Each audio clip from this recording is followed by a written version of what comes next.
दोस्तों, ये कहानी एक वीर है। 17वीं सदी का भारत, जहां मुगल साम्राज्य अपनी ताकत के चरम पर है।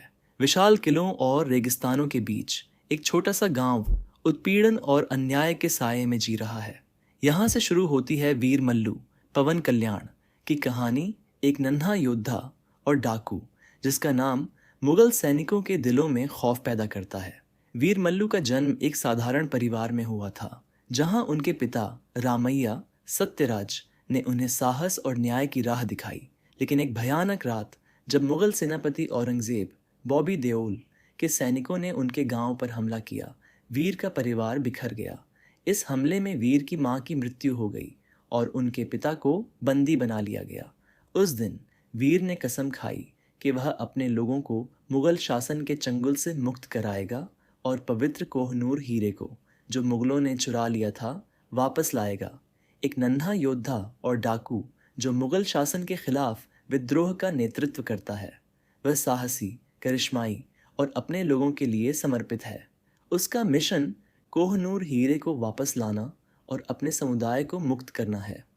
प्रदर्शन: पवन कल्याण की डायलॉग बाजी और एक्शन दृश्य प्रशंसकों का दिल जीतते हैं।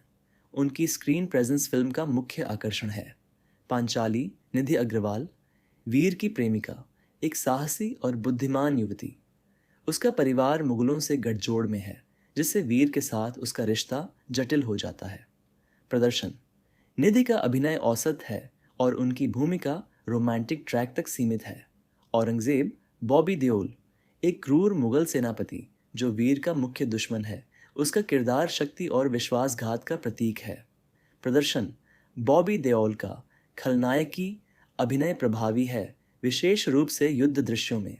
रामैया सत्यराज, वीर के पिता, एक सम्मानित नेता जो अपने बेटे को साहस और न्याय की प्रेरणा देता है। प्रदर्शन: सत्यराज की उपस्थिति कहानी को भावनात्मक गहराई देती है।